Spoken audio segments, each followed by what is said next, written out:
ఈ రోజు మనకు పార్టీ సీనియర్ నాయకులు మనతో సీమల రమేష్ షాద్నగర్ ఇన్ఛార్జ్ మనతో ఉన్నారు. అన్న నమస్తే. నమస్తే. నమస్తే. అసలు ముఖ్యంగా ఈ సభ పెట్టడానికి ఉద్దేశం ఏంటిది? ఈ తెలంగాణ రాష్ట్రంలో బీసీలకు 50% రిజర్వేషన్లు కల్పించాలనేది కవితక్క గారి ఉద్దేశం. దాని మీద ఎస్సీ ఎస్టీ మైనార్టీలకు రాజ్యాంగం ఇచ్చినటువంటి హక్కులు 100% దక్కాల్సిందనేది ఆ సంకల్పంతో అక్క ఈ రోజు ఈ నినాదం తీసుకుంది. ఈ నినాదానికి తెలంగాణ వ్యాప్తంగా ఉన్నటువంటి సబ్బండ వర్గాలు బీసీలు గానీ, ఎస్సీలు గానీ, ఎస్టీలు గానీ, మైనార్టీలు గానీ పూర్తి సంపూర్ణ మద్దతు అక్కకు ప్రకటించారు. రేపు రాబోయే రోజులలో తెలంగాణ గడ్డ మీద పొద్దే కల్వకుంట్ల కవితం అని చెప్పేసి 4 కోట్ల మంది ఈ రోజు ఆశిస్తున్నారు. ఆ ఆశగిని నెరవేరబోతా ఉందని చెప్పేసి ఈ వేదిక ద్వారా తెలియజేస్తారు. ఒకటి ప్రకటించారు, పంచజన కార్యక్రమం అని ప్రారంభించారంట. పంచజన కార్యక్రమం అనేది పబ్లిక్ లోకి ఇంకా విస్తృతంగా వెళ్ళలేదు. ఆ పంచజన కార్యక్రమం గురించి ఏమైనా చెప్పగలుగుతారు? విద్యా వైద్యం ఫ్రీ అనేది, అదే విధంగా రైతులు రాజు చేయాలనేది, చదువుకున్న ప్రతి ఒక్క విద్యార్థికి ఉద్యోగం రావాలనేది, సామాజిక తెలంగాణ సాధించాలనేది పంచజన్యంలో ఉన్నటువంటి 5 కార్యక్రమాలు.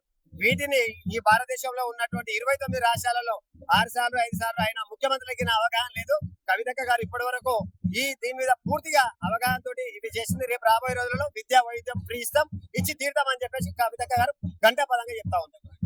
అంటే సామాజిక న్యాయ తెలంగాణ ఇప్పుడు కాంగ్రెస్ గవర్నమెంట్ వచ్చేసి 2.5 సంవత్సరాలు గడుస్తుంది. 2 సంవత్సరాల పైన సామాజిక న్యాయం జరగలేదంటారా? 100% జరగలేదు. వాళ్ళు ఇచ్చినటువంటి హామీలు ఆటకెక్కినాయి. 6 గ్యారంటీలు అన్నారు, 420 హామీలు అన్నారు, ఏ ఒక్కటి నెరవేర్చిన దాఖలాలు లేవు. బస్సు ఫ్రీ అన్నారు, మా చెల్లెలను కూర్చోబెడుతున్నారు, మగవాళ్ళకి టికెట్ పెంచారు, నిలబెడుతున్నారు. ఈ విధమైనటువంటి ఏది చేయలేదు కాంగ్రెస్ ప్రభుత్వం. మాకు కావాల్సింది మా హక్కులు, రాజ్యాంగబద్ధంగా మాకు ఎన్నైతే హక్కులు ఉన్నాయో అవి దక్కాల్సిందే. అది కల్వకుంట్ల కవితమ్మ గారి నేతృత్వంలో, నాయకత్వంలో నెరవేర్చిన నమ్మకంతో ఈ రోజు ఈ మహిళల సబ్బండ వర్గాలు కదలి రావడం జరిగింది. 6 గ్యారెంటీలు ఇప్పటి వరకు ఏమి హామీ కాలేదు.